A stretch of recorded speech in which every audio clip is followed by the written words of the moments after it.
Hello everyone, welcome. Today, our expert session is with Shrabani Basu, and I'll just read out ma'am's bio for everyone now. Shrabani Basu is a journalist and Sunday Times best-selling author. Her books include the critically acclaimed The Mystery of the Parsi Lawyer for King and Another Country, Victoria and Abdul, which is now a major Oscar-nominated motion picture starring Dame Judi Dench and Ali Fazal. The Spy Princess, The Life of Noor Inayat Khan, and Curry, the story of the nation's favorite dish. Her work focuses on the stories hidden under the 200 years of British rule in India. She is the founder and chair of the Noor Inayat Khan Memorial Trust, which campaigned for a memorial for the World War II heroine in London and was unveiled by Princess Anne in 2012. In 2024, she was honored with an honorary doctorate for services to literature by the University of London. She was also described in the citation as a thought leader on India and empire. Welcome, Shrabani ma'am. Thank you so much for taking out an hour from your Sunday. Well, it's lovely to be here. Hello, everybody. I guess it's afternoon there, tea time for you, and yeah, a nice sunny day from London. Okay. So the first question is around your first book, hmm Curry, which I am reading currently. It's about how Indian food conquered Britain. And I was hmm also reading Victoria and Abdul at the same time, then found out that it might have all started with Abdul Karim cooking curry for Queen Victoria. And hmm that book became a huge, successful movie adaptation. hmm So we wanted to know what led you to these stories, and if you could tell us about your research process. Right. Yeah. So you're dead right. I mean, I was writing a book on curry and how it became Britain's favorite dish. And it was a pretty standard book because I'd been reporting this. And the publishers in India had asked me to write it. But I wanted to go more than what was just happening, currently. And I wanted to see the history. How did it, what happened before? So that took me a little deep dive into the history of British rule in India, why it happened. And there I discovered that Queen Victoria actually loved her curries. And I was quite intrigued. And I said, okay. And I knew that there were two Indian servants who had cooked this for her. And but that's all I knew at this stage. And of course, the book was done, and then I wrote Spy Princess, and that was done. And then the usual conversations. What would you like to go? What's the next book the publishers have with you? And I said, there's this guy who cooked curries for Queen Victoria, and I think he was quite something. So I'd like to find out more about him. So it was. I went to the Isle of Wight, which is just south of England. It's a tiny island, and there was Osborne House, which is the. It was like Queen Victoria's holiday home, and I said I knew that he was there at this time. So I went there, and there I found there's this Indian corridor. And of course, as I walked down the corridor, there were these portraits of all the Indians. I mean, I discovered Queen Victoria's love for India at that spot. And so she had commissioned all these portraits of ordinary Indians and princes and everybody. And so this big portrait of Abdul Karim was looking straight at me. He's dressed in red and with a turban and gold. And he's holding a book. And I looked at it and I said, he doesn't look like a cook. He doesn't look like a servant. He looks like a Nawab, like a nobleman. So sort of parked that and I went on the corridor and there's another portrait where he's looking directly out. Very nice, beautiful portrait. So I said, okay, he's popped up again. So I found, then I walked down and then there's a bust of Abdul Karim. So I said, okay, here he is again. He's a bust. And then I went to Queen Victoria's bedroom and now she died in Osborne House. And some of you who have seen the film will know that it was actually filmed in Osborne House. And there in this bedroom, which is kept exactly as it was in her days, there's a dressing area near her dressing table, and there were three photographs there.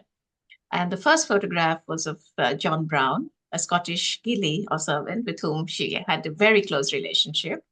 And the second photo, just below that, was Abdul Karim. And I said, hello, he's here again, and he's here in her bedroom now. So that definitely means something. And I said, okay, this guy is quite special. I need to know more. And that was the curiosity. That was the trigger that really started me off. Just a visit to Osborne House. And then, of course, That was all the very research interesting. before. But yeah, Yeah. that was the starting point. Mm. Right. So simple curiosity can just spark an idea for, multiple books. Oh, yeah, yeah, So, absolutely. Always be curious. yeah. Looking at your other books, The Mystery of the Parsi Lawyer and Spy Princess, these deal with intense stories. And Mhm. not only the research, but also the drafting process might have been quite distressing, especially for Spy Princess. How did you deal with the, emotional toll of it as a writer and continue to work on it? Oh, well, I'm a journalist, so we do cover difficult stories. But it was my first biography. I'd never written a biography, and I was like, am I confident enough to handle this? But I wanted to. I knew I wanted to write about Noor because nothing was known about her, and all I'd seen were a few, a little caption, a little photograph, little things about her kept coming up, and I was just really curious. Again, what was this Indian woman doing at the heart of the war in Europe? And I couldn't find anything until, everybody needs some luck. These files were declassified in 2003 from the Home Office. Secret Service files are released every, 50 years after a certain period. And so as a journalist, I got the press release saying SOE files have been released. And I was like, okay, I'm going to get in there. So went straight in. I was the first to open these files of hers. And I can tell you, it was incredible because I had to sit in a locked room. Those files were very delicate. So all alone in this room with this box that contains her life, just how she's recruited, messages from the field, everything, her letters, then her family's letters, and her whole life was just coming, alive in front of me. And by the end of it, I'm seeing the letters from the family, missing in action, killed, oh, it was just intense. So, yes, it was like I was so glad I was all alone in that room because by the end of it, I was like, you can't control those tears anymore. It was just so overwhelming. But then you've got a job to do. You've got to, you can't let emotion get in the way. You've got to do this. I knew I had to write a story. It's such a powerful story. So I went about it. Then you go about the meticulous research which you have to do. So talking to other agents' families, reading other files, contacting her family. I needed to know where she came from. What is the background? What made her go this way? And when I started out, it was like, oh, was she a Matahari sort of spy? Then I realized, my goodness, she's a spiritual spy. She's a Sufi. She believed in non-violence. So it got even more intriguing. Then I met the family. And, again, it was like 3 years to really piece together this story. But yeah, it's hard to write. I mean, obviously, I went to Dachau. You see the place where she's been killed. I saw the prison where, you have to walk in her footsteps. I am somebody who likes to immerse myself in my story. So I did walk everywhere she went. I literally walked in her footsteps. So it was very intense. But, you've got a job to do. You've got to do it. And you can't also, I mean, you've got to rein it in. And hopefully I managed to do that. And of course, That's well, true. uh, the other one, my latest book, Mystery of the Parsi Lawyer, that is intense too, but at least nobody's killed in it. It's horrible what happens to him, but it's nothing on the scale. I mean, it's not a Right. concentration. It's on the scale level of it. It's not, and that also had a lot of fun elements because of Arthur Conan Doyle investigating the case. So I could have some fun with it. Yeah. Every time I write a book that's very intense, I wrote Spy Princess, and then I needed something lighter, and then I wrote Victorian Abdul because I just wanted to have fun. I said these two are such fun. I mean, what's going on here? This is like shaking the Raj, literally, by this man, and I really enjoyed it. It was hard work, but really really hard work. But to get all that material out was something else. So I like to balance it. Sometimes I did a book on First World War, and then after that, I wrote Mystery of the Parsi Lawyer, because again, I wanted to have some fun and solve some sort of Right. true crime case. So Yeah. balancing is the key. No? Yeah, a little bit. Everybody needs a bit of fun once in a while. And, yeah. Even the darkest Mm. stories, you try to find some humor, something in them, because otherwise, Yeah. it's not worth it. Mhm. Also, we've noticed that your books are widely read across Mhm. several countries. And Mhm. we wanted to ask how, the reception of books has been in different countries. And do you have like a single publisher across all countries or a different one in different countries? Okay, so I have different ones in different countries. And then, of course, you take the translations, and then they're all different as well. So the reaction has always been like one of they've just enjoyed it wherever they are from. And I can understand, like Spy Princess had, reaction from all around. Everybody's inspired. They're really moved. What surprised me was also the reaction to Victoria and Abdul. I didn't think that so many people from around the world would be so intrigued by the story of this Indian man who causes havoc in Queen Victoria's court. There are translations from like Bulgaria, apart from the standard, German, French, Italian. There were requests from Bulgaria and Poland and small countries. I said, why would they be so interested in this man from Agra? I was really, but they were. I mean, obviously, all these books have done. I believe the German. I mean, apart from it being a bestseller in UK, of course, it was the Sunday Times on the list, which is really hard. It's top 10, and nonfiction is really, really hard. Believe me. To get on that list. And then in US, it was a Penguin. It was Penguin Random House, so that's a different publisher. It did very well, and excellent reviews. And India was initially was Rowley. Sorry, not Rowley. Rowley was Spy Princess. Initially, it was Rupa, and then it has now been bought by Bloomsbury. So it's again gone through different publishers.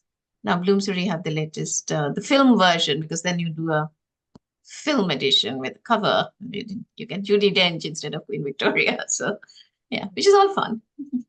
But yeah, the reactions were, I was amazed that people, in such far off places would want to read about this Abdul Karim. And then the palace, Kensington Palace said that the most Googled person in on the Kensington Palace website was Abdul Karim. Can you imagine? So the man did well at the end of the day. Now everybody knows about him. Yeah. And you definitely had a big role in that. Well, of course, nobody heard of him at all. And he's just mentioned in the biographies of Queen Victoria, where he's just painted as a rogue, just because obviously they got the version from people in the household who I refer to, and I can see how racist they are. So, their letters, a lot of the sources based on the people from the household, her doctor, his diaries, the ladies in waiting, their diaries, the newspaper reports, the gossip columns. What were they calling him? They called him the Brown John Brown. So, everything adds up. And then you build up the story. And it's great fun. And it's nonfiction, so nothing is made up. Everything is footnoted and sourced. And it's true, it happened. So, yeah. Yeah. So, you've published 5 books so far, and what is it that you wish you knew when you were working on the first book? Well, the first book was Curry. It had a different title. It was long back, 1999. And as I said, it was initially a bit of reportage, plus I went back into the history. So that was straightforward. And then I did Spy Princess, which was obviously far more research. Took me years to do a lot of archival work and a lot of other research.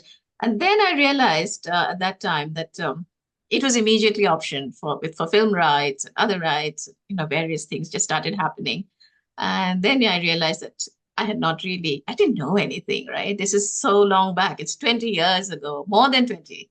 And I had no idea. So you need to know what you're signing, because I just gave all the rights to the publishers. So even the film rights, I was just getting like 50%, whereas with the next book, um, I got I got to know my, agent started working it out. So yeah, you need to know what you're signing. So I keep dramatic rights for yourself, keep audio rights, keep other publications. At that time I signed. I was just so happy. I didn't even read it. I think I just signed everything. So now over the years you become more smart and you realize what you should sign away Right. and what you shouldn't. So yeah. Yeah, and it's quite not very transparent with how these contracts go. So, yeah, that was really good to know. A I reminder always for everyone. If you have a book that has a potential, or even if, you never know who will find potential in whatever.